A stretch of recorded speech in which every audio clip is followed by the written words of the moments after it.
What if I told you that your need for perfection is sabotaging your creativity? And what if I told you that the solution to that problem lies within both of these questions? Are you intrigued? Stick around.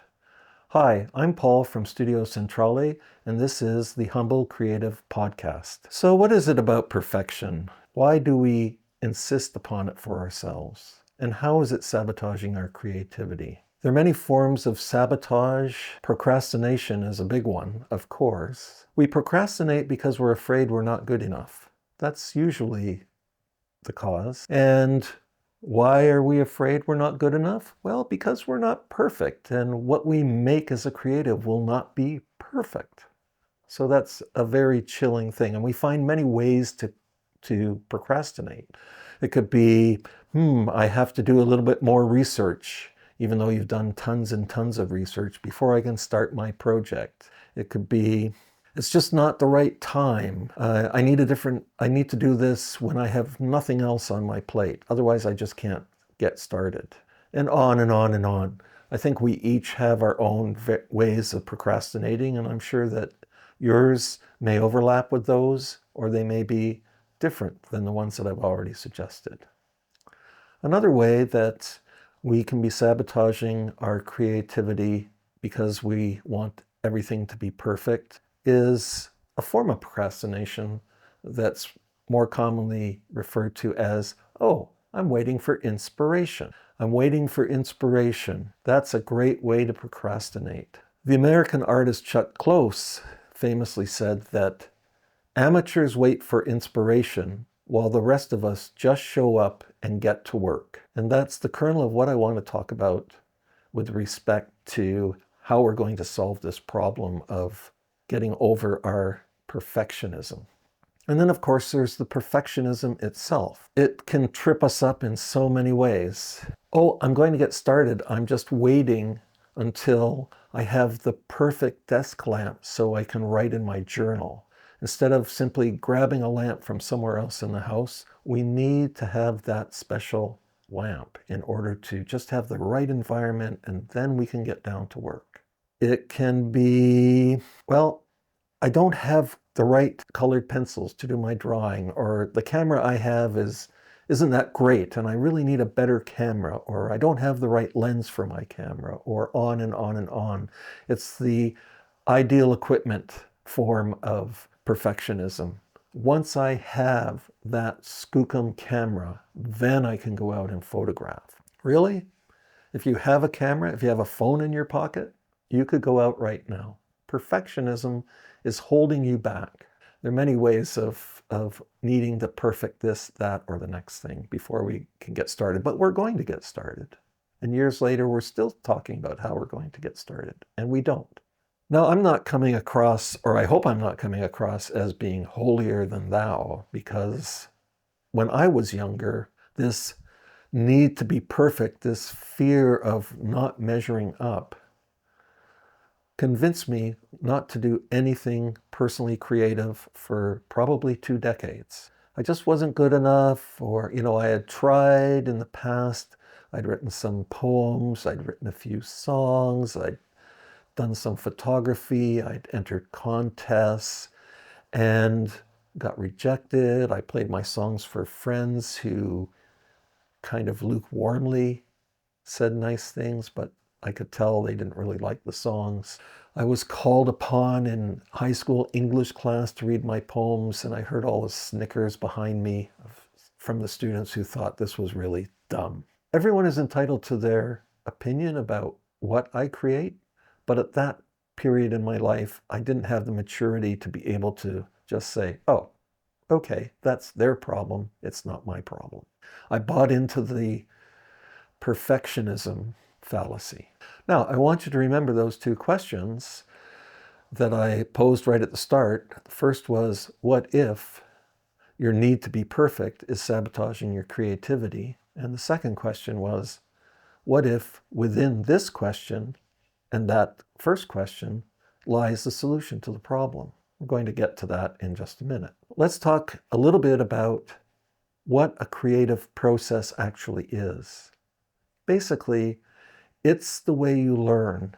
Taking some courses, doing some research is part of that process, but it's not the start and finish of that process. You learn by doing, and by doing, you find things sometimes worked out great. A lot of times they were kind of not that great, and sometimes it's a total ugly train wreck of a mess. It's a failure. So creating is messy, but that's where the learning happens. When I was a university professor and students would come to my office during my office hours to say, I'm struggling with this assignment. I can't really figure out how I'm supposed to do this, but my friend did it without any problem. What's wrong with me? And why can't I do this? The thing I would tell them is, you're lucky. And they would look at me with, what the heck is the matter with you, man? I've come to you, I'm laying my soul bare, and you're telling me that I'm lucky? But they were lucky. Their friend, who got it right away, solved the problem right away, learned nothing. The student who was in front of me, who was struggling, was going to learn not just how to solve this problem. Sorry, let me rephrase that. The student who was in front of me was not going to simply learn the solution to the problem. They were going to learn how to solve a lot of problems like this one that they were facing. And they were going to learn by making mistakes, figuring out how do they change their approach, see if that works, and iterate their problem-solving process until they got to the right answer. Lots of learning happens from having difficulties. Now, it might seem as if that can't possibly be true. Like, my favorite band just released the most amazing album. It's absolutely perfect. Or I went to see a show of woodcut prints at a local gallery, and the artist was amazing. The prints were amazing. Like, they were just perfect. What we don't see are the struggles that those artists went through to get to that perfection. I've been reading a book called The Work of Art by Adam Moss. And in this book, Adam interviews artists from a wide range of disciplines about their creativity. But he doesn't simply ask the question, well, what is creativity to you, and how are you creative? He picks a signature work of art that they've completed to acclaim, and he asks them about the process. What was it like making that work of art? How did you start, and how did it go after you started? And every artist in that book struggled, sometimes for years, before they got to a resolution. So that's what we don't see when we admire artists and we go, oh, wow, that's really inspiring, and I want to do something like that too. This feeling that we have of being inadequate, of not being perfect, when we see something that somebody else did that was just so perfect, is not thinking about the process. So again, that process is you learn by doing, and you learn from the mistakes you make while doing. Creativity is an activity, it's not a thought exercise. Okay, so let's come back to those two questions. What if your need for perfection is sabotaging your creativity? That was question one. And question two is, what if I told you that the answer to that problem lies within these two questions? Okay, so what lies within these two questions? Another question. What if? So I told you that I went for a couple of decades without doing any personal creativity. I had a major life incident. That was the death of my mother. And I talked about this in a previous episode. She had gathered together things of mine that I made when I was younger, that she kept, poems, little paintings and drawing, cards that I'd made, and she put them in an envelope, and my dad gave that to me after my mother died. And that made me realize I had cheated myself for 20 years by not doing any creative work, personal creative work. And I also related that my inroad to becoming creative again happened serendipitously. I was just walking down the street in my town. I happened to walk past an art supply store. There was a poster in the window advertising weekend courses. And I stopped and I asked myself, hey, what if I took one of those courses? What if?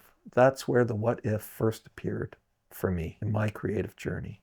And that's the question I use to jumpstart work in my studio whenever and I go in the studio. And for me, I try to do it every day if I can. It's not always possible for me to do it every day. But when I am not able to go in, it's not because I'm worried that I'm not going to produce the perfect work of art if I go into my art studio, or the perfect music for a video if I go into the music studio. It's because I just have other obligations. When I do have time, I'll go in to either studio and I'll say, what have I been working on? If I've been working on a score for a video, I'll sit down, I'll play it back, and inevitably I'm going to say, well, it needs something, or it's not just right. I'm not even sure it's the right thing to do. And then I'll ask a what if question. What if I added a secondary string melody to this tune? Or what if I change the tempo? What if I make it sad rather than happy? What if I make it happy even though the video is sad? If I go into the art studio, I might print out some photographs because I want to make a book out of them. And I might look at them and say, well, what if I used a different kind of paper to print these photographs? What if I took my watercolors out and tried just to mess around with them a bit? What would that look like? What if I make some multiple exposures by combining images on the computer and then printing those out? These are just examples, right? The idea is you have a sandbox. That's what your creative process is. It's the sandbox, and you can do whatever you want. For me, the best benefit of asking my what if questions is how it draws me so deeply into the process of making art, being creative. I don't have time to be thinking about, is it going to be perfect or not? Or what are people going to think of what I'm making? I'm so drawn into the process. I'm just enjoying what I'm doing. I'm not thinking about external things anymore. And that's a real gift. So this idea that you have to be perfect or you have to be inspired is a smokescreen.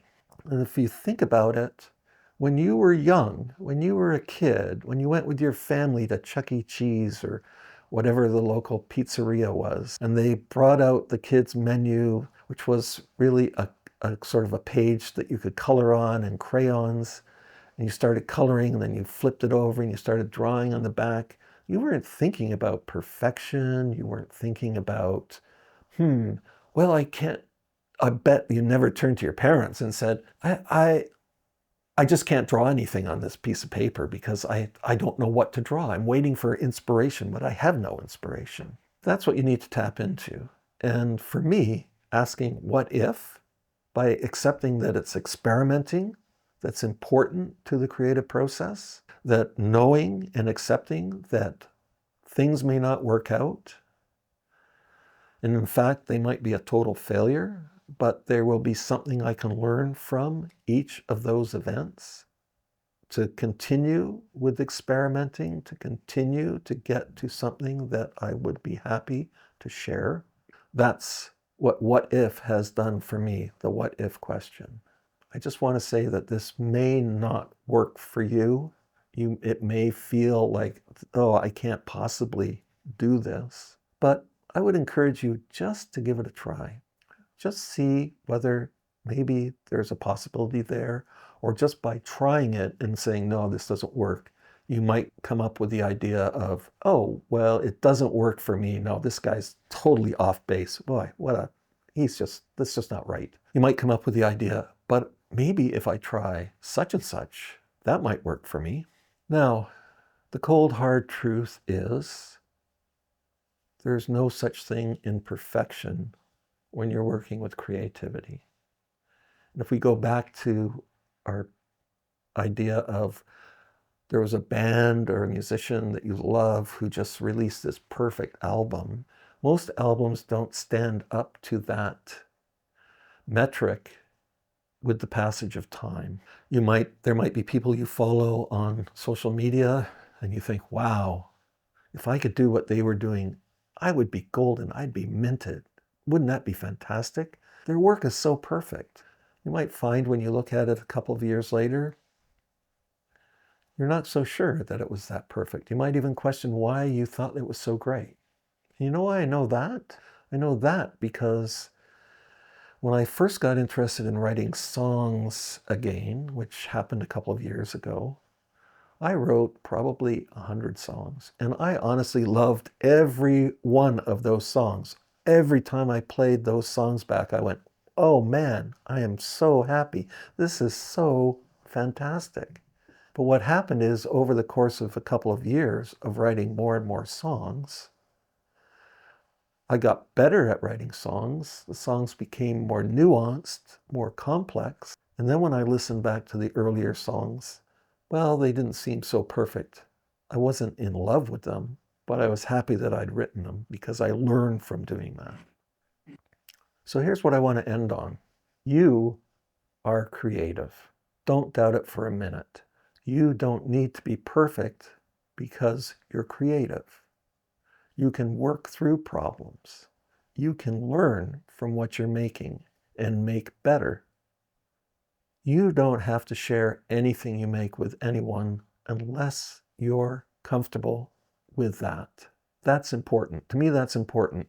This sense of agency. Don't give it away to your thoughts about being perfect. Don't give it away to competing with other artists and creatives that you see out in the world, be it on social media or elsewhere. Just sit with yourself. Enjoy the mess. Enjoy the chaos. Enjoy the learning. As always, thank you so much for watching. I really appreciate it. And if you have a question that you'd like to ask me, an idea for a future episode of the podcast, or you want to share your own experience with overcoming barriers to your own creativity, please leave a comment. I read all the comments and I answer every comment. And I appreciate everyone who is willing to put themselves out there and leave a comment. I hope you've enjoyed the episode, and I hope you'll tune in again next week. Thanks for watching.